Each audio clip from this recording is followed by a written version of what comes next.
Welcome back to the Self-Centered Leo Shit podcast. I am your host, Wish Bang, and this is episode 13. Understand, these are just my thoughts and my views. This is just how I feel.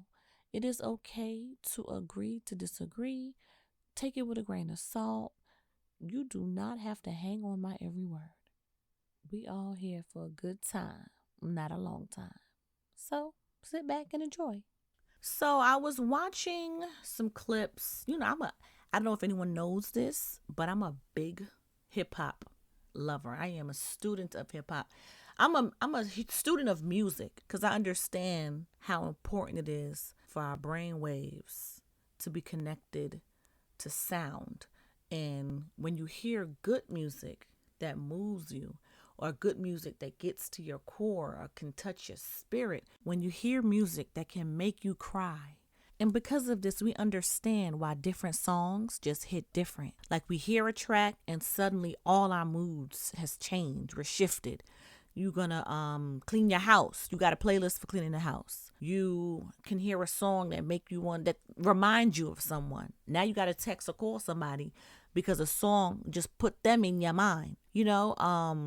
And if we get into the nitty gritty of it, your brain responds to music, and certain frequencies can ignite thoughts, improve your energy, change your mood.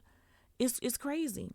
Okay, so just to show you how much our brains are affected by music, I'll share with you the different types of waves that affect us through music. We have the delta wave. That's when we're in deep sleep and we're knocked out. Like, that's the delta wave.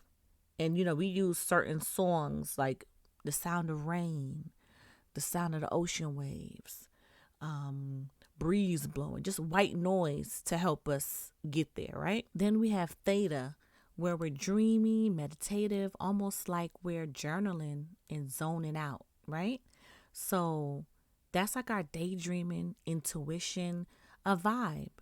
And in that realm, we're more in a meditation and Zen music, or one of them lo-fi beats or soft melodies, nature sounds, things like that kind of calms our nerves at that level. Like a Jhené Aiko, one of them kind of tracks kind of keeps us in that theta stage. And then we have the alpha. That's our chill zone, where we're still alert, but we're in a good headspace. So our alpha is our calm, focus, and creative flow. And so in that, we definitely want to listen to some lo-fi hip-hop, instrumental R&B jazz, some chill house, some ambient EDM, kind of like a study session vibe, or reading on the couch, or creative music. You know what I'm saying? So you when you're in your alpha waves, you're in your creative space. And then we have our beta waves, which is our focus, hustle, getting things done move. That's that beta. So in the beta, we are upbeat hip hop, dance, Afro beats, anything that's going to boost our thinking, increase our brain waves. So we want the gym. We want the playlist that we would probably play in the gym, studying, or like go running through emails, or running down your work list, and it's like boom, boom, boom. That's that beta waves. And then we have the gamma, and that's where our genius lives, where we have creative bursts. Our memory is strong, and our high level of activity happens in our gamma waves. Big ideas, learning. Our brain is like unlocked. And it's said that in this elevation of our minds, we benefit most from like classical symphony music, complex instrumental jazz. You want like a coding or deep reading or strategizing kind of mindset when you reach your gamma level.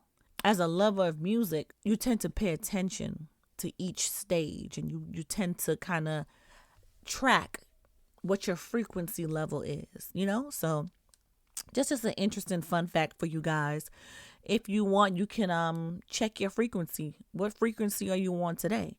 Pull out a chart and see if you are in your delta, theta, alpha, beta, or gamma wave. And yeah, just reflect on that. That's just as a music lover. Back to my topic at hand. When I say music is so moving, I come from an era where music was personal. Music spoke to you. You know, each song meant something for you, reminded you of something or someone, took you somewhere. I'm a music lover, but hip hop was where my spirit landed and was like, yeah, hip hop is definitely home. Of course, reggae is deeply in my core, but when it comes to I can't even describe the feeling I feel when I'm listening to hip hop music. It's just one of those things. It's like it's I don't know. It just does it for me. I'm gonna find the words. I'm gonna find the words to describe hip hop. But right now, I can't put hip hop into a box enough to give it a word. It is an immense feeling of gratitude and love and happiness and strength and wisdom and so many things that come to mind when hip hop music is being played. Hip hop, that meant that the artist that was providing the music also felt the way you felt. They treated hip hop as if it was a craft that had to be molded. Treated her with respect. You know what I'm saying? These songs meant something. These verses spoke to you. It talked about shit that was happening, shit that affected us. Like even today, I'm surprised we don't have any songs that are protesting the political stance of what's going on in the government right now.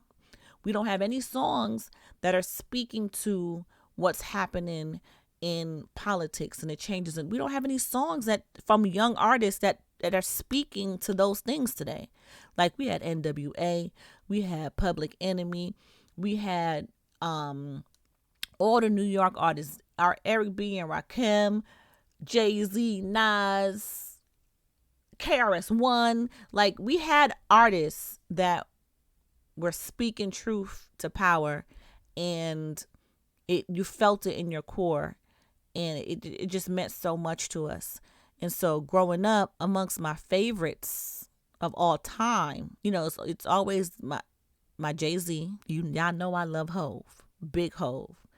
Love Hove to pieces, because Hove is one of them artists who never, even if he had insecurities, right? Because everybody has some sort of insecurity. So even if Hove had an insecurity about himself in any way, he never lacked the confidence to understand that although there are people out here doing what I'm doing, none of these niggas are better than me. And he bet on that. And he bet on himself every time. And that level of confidence, you can't really teach. That's something that has to be innate and something you have to truly believe to be successful, which is why Hove is so successful. He never doubted himself. And for art to have an artist that never doubted himself and carry himself all the way to the top and to be as successful as a Sean Carter, you have to show this man the utmost respect. Even to this day, when he does interviews and he speaks, you can see where Jay is like, listen, I did it my way. And let me tell you something. I love Beyonce's husband, okay? In a very platonic, respectful way. Hove is that guy. But growing up, it was Hove. That was my guy. Loved me some Hove. Loved Nas. Loved Method Man, Wu-Tang Clan. Loved all of them. And then here came that damn DMX. Oh my God.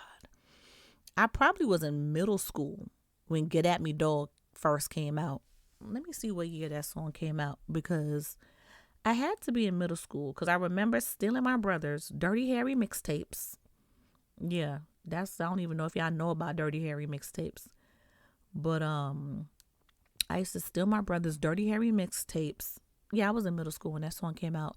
And the video, he's just on stage with like a battleground with mad people around. He comes out in an overall with this dog chain around him and no shirt on.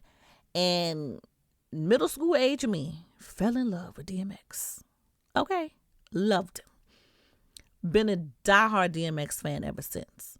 And so it's just interesting to watch an interview or I guess you could say it was an interview with Jay-Z, and he talks about his admiration for DMX and his respect for DMX and how, you know, DMX changed how he was as a performer. And it's like that just always shows you that yes, we can be competing in a business. Yes, we can be competing in the arts. But my competition with you is to make you better. Iron sharpen iron. So we can have friendly competition to where we're both striving to be our best and we both end up being our best. And I just love how respectful Hove is always when he's talking about other artists. And, you know, people like with that type of mindset, you can see why Hove has gone so far.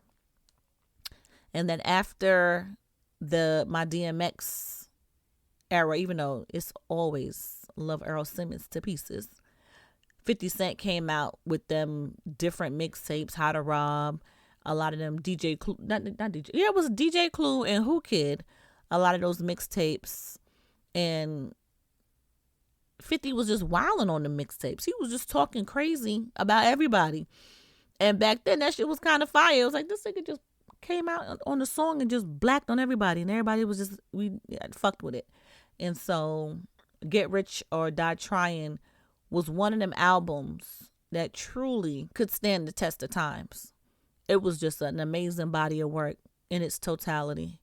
And we played that shit on repeat the entire summer. And then artists like Cameron. Cameron might not be the most lyrical genius of them all, but that nigga Cam got bars. Like, don't sleep with that Killer Cam. That Purple Haze album, baby. Purple Haze was on repeat. Okay? And back then I had a Camry. And baby, the speakers on the Camry was tearing off the back. Because I want to say Killer Cam was on the Purple Haze album. That Killer Cam, Killer Cam, Cam, Killer Cam. That shit right there, baby. We played Killer Cam down to the ground. And so, yeah, it was just so many, but these artists did something to you with their music, the beat choice, the song structure, how they perform these songs. And I feel like today's kids are not going to have that same element of, you know, admiration for their musical artists. And the message has changed so much. Now the music that we're hearing is all about repetition. It's all about being able to dance, what can trend. It's not the same. And it's not as impactful as it was in the 90s and the early 2000s. And I hate to keep comparing that era to this era, but it just goes to show that sometimes you do need to study. Like I always say, if you don't go to college for something in particular, the experience in itself is something that can teach you critical thinking, how to communicate, how to process information, how to put together, how structure, organization. Going to college in itself teaches you different lessons outside of the actual coursework that you're doing. The attendance alone is teaching you how to be responsible, how to complete tasks, things of that nature. So I fear that the artists of today have not studied the artists of the past. And the ones who did study are not getting the full recognition they deserve because they are the more developed artists for today than the ones that are popular and who trend. Do you know how sad it is to see these motherfuckers pop up at radio stations, and when the beat drops and they tell them they need to freestyle, they pull out their cell phones and start rapping from their cell phones? You cannot rap from your cell phone at Big Tigger in the basement. You can't. That's just not how it goes. A freestyle's supposed to come up the top of your head. You're supposed to be looking around the room from the time you get there and start sizing up what's about to go down. And then when the beat drops, you're supposed to be able to spit. Do you know how many rappers today who are making millions of dollars cannot freestyle? You cannot sit down and come up with bars off the top of your head. How are you calling yourself a rapper? How have we allowed these people to call themselves artists and rappers? We need like a gimmick category, a gimmick genre that says these are not artists. They are just entertainers. That's it. They're not artists. All they do is entertain. They either have the songs written for them or they write the most bubblegum shit ever. But these motherfuckers are not rappers. A rapper is when you can, don't get me started, but a rapper is somebody who can make art out of anything, a conversation. They start rhyming shoe with glue and pulling things off the wall. Start rhyming your hat with bat and start looking at your outfit and turning your outfit into a song. Like you have to be able to look at a nigga in a battle and play him based off his presence alone. And we are not forcing these new generation rappers to do shit like that. And that burns me to my core as a student of hip hop. And I know it gotta burn real hip hop artists to see these artists come up and don't freestyle. These artists come up and don't have no type of substance in their music.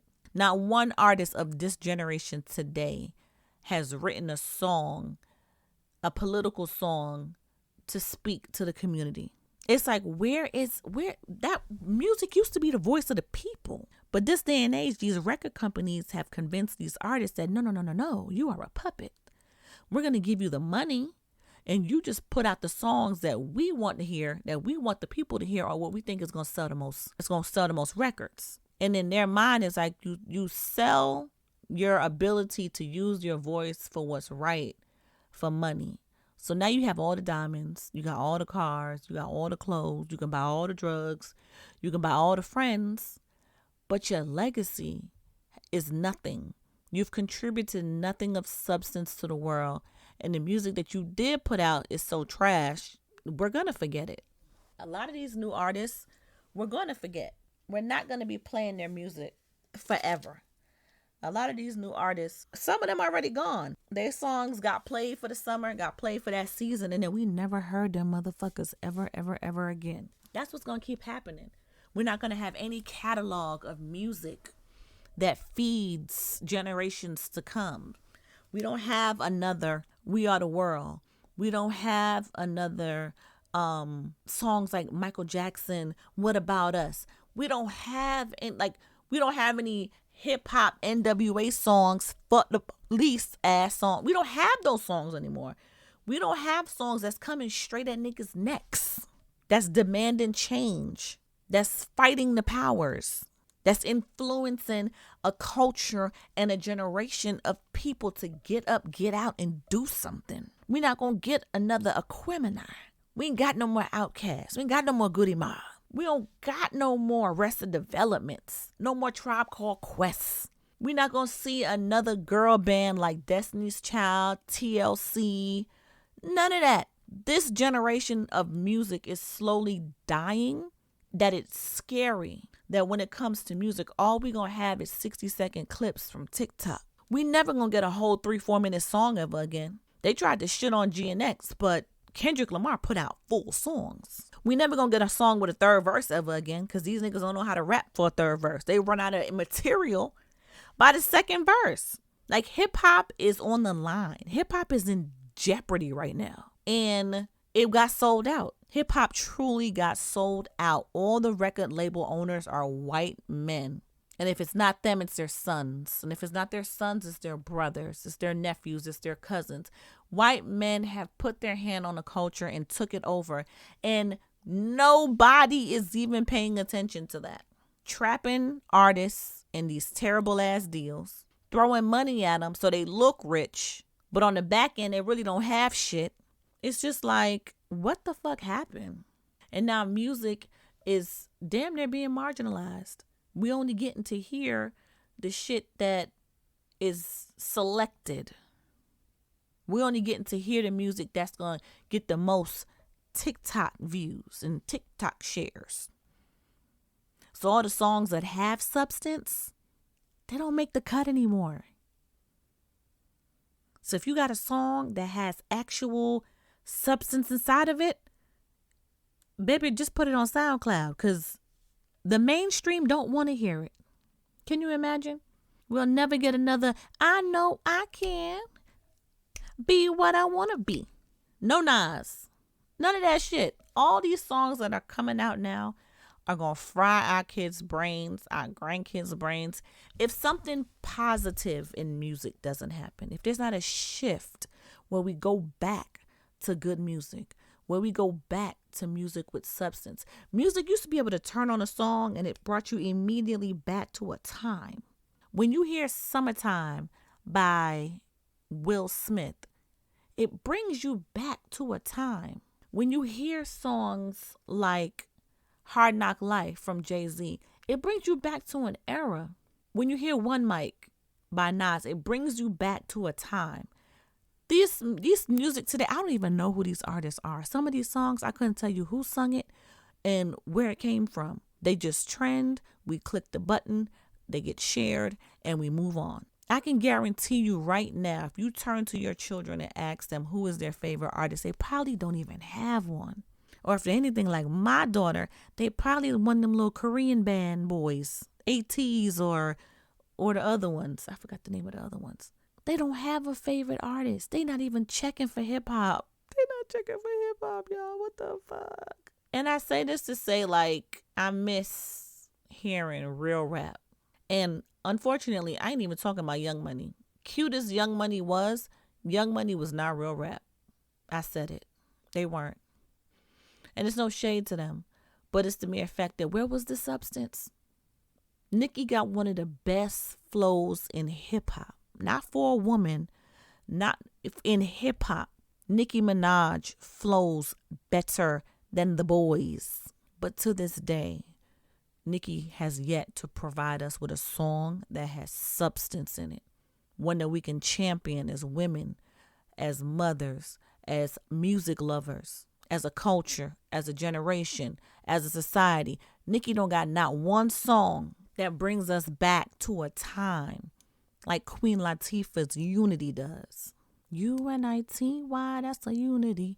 Who you calling a bitch? They don't have that. We don't have no Georgie Porgies by MC Lyte that brings us back to a time. We don't have that. We barely getting songs that remind us of that Salt and Pepper Shoop era. Where them songs at? Where them songs at?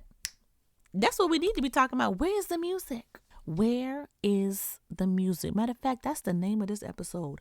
Where is the music?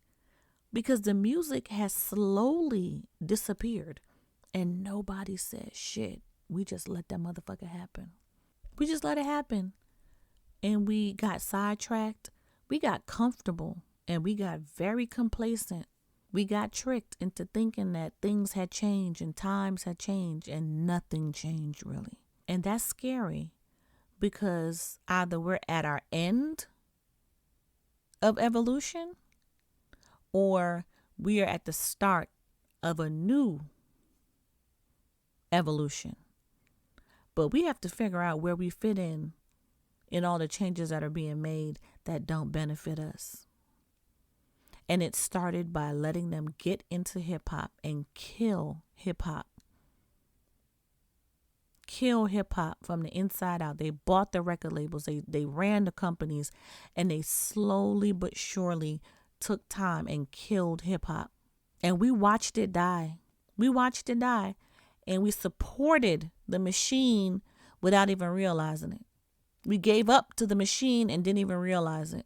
And now we don't even have our quality of music to get us through what's happening today.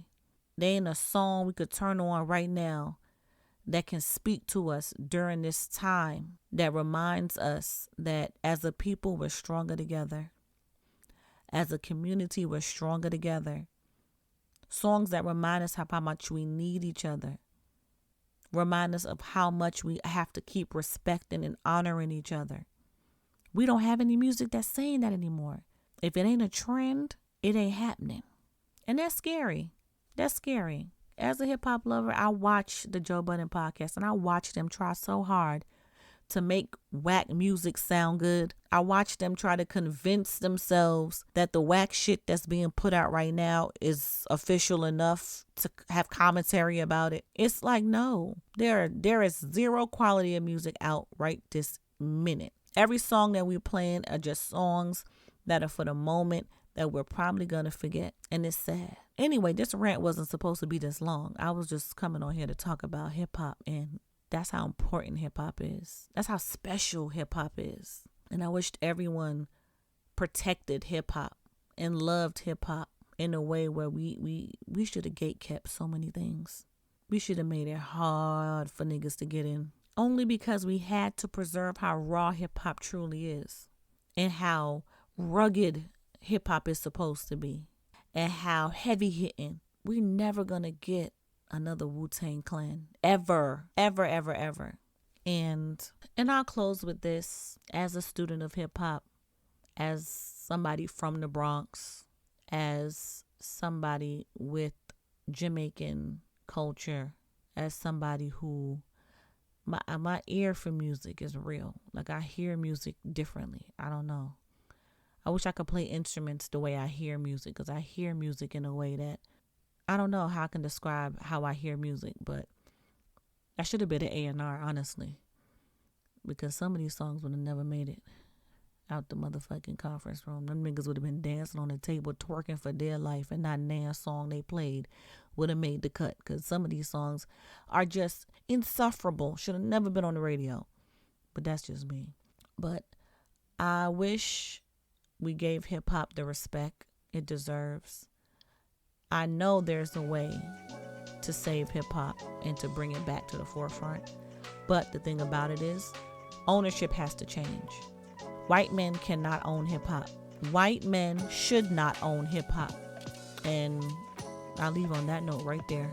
See you next time.